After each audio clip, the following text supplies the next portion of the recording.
Parts of China and India, farmers are predicting the color of the next fashion season by the color of the rivers due to runoff from the textile industry. This quote from the article Fast Fashion, Rivers Turning Blue, comments the issue of the water pollution as a consequence of the Indian textile industry.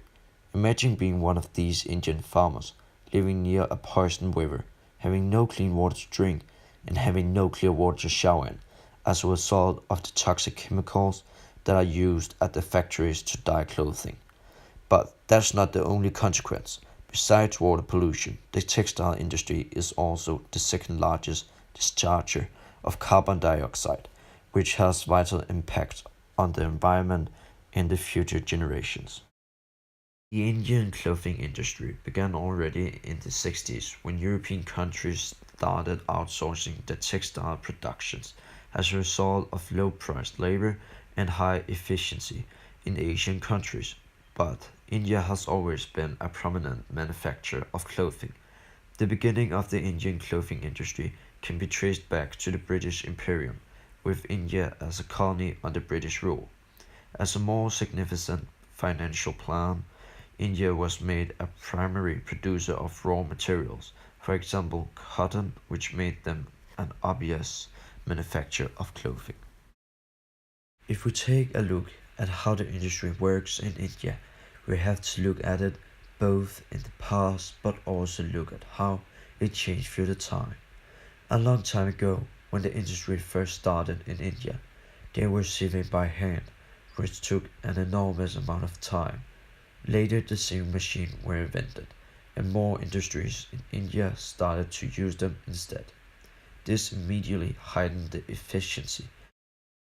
Today, India has many different ways to produce and dye clothing, but many factories still don't have the best conditions for the workers, and many places are very polluting. Some of the factories in India are starting to think more about the environment, but can we afford to wait? Many factories are beginning to produce and dye clothes in a more sustainable way, but many places are still not thinking enough about sustainability and are continuing to pollute rivers and water resources in India.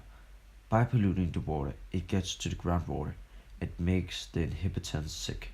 But if more factories start to think about the environment and how much pollution they release, they can make the conditions better, both for themselves, the population, and the nature. They can, for example, use iodine instead of using water.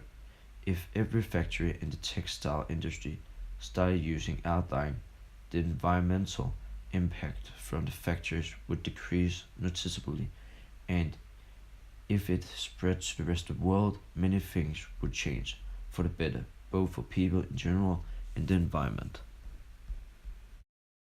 Back in the days, Denmark also produced its own clothes and didn't use the Asian countries. But in the 1960s, the production started to get too expensive, so it moved to Southern Europe, and a few years later, all of it reached Asia because of the simple fact that it was cheaper.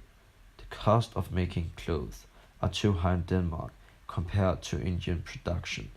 But one thing that still is important to some people is the mark in the neck of the clothing saying "Made in Denmark". There's a minimal production in Denmark, but the prices are very high. In comparison to Indian, the quality and working conditions in Denmark are high and well regulated. The production in Denmark is generally also better for the environment, and Danish manufacturers think more about the consequences of pollution. As a solution to the sustainability issue in relation to the Indian textile industry, we recommend the so-called dye technique. This dyeing method uses CO2 instead of water to compress the dye into the fabric. The present dyeing methods are using significant amounts of water and toxic chemicals that are dangerous for both the consumers and the workers. Many workers are breathing in the chemicals and touching these chemicals all day long, which expose them to health issues. But what if we could make a change? We think that's possible by using the DIQ technique. It's a fact that DIQ reduces 25% of total CO2 emission in comparison to a typical chemical dyeing factory, and that it stops any use of hazardous chemicals and the large amount of water waste produced by water dyeing. According to these facts, this dyeing method should not only be an alternative to conventional dyeing, but the primary solution.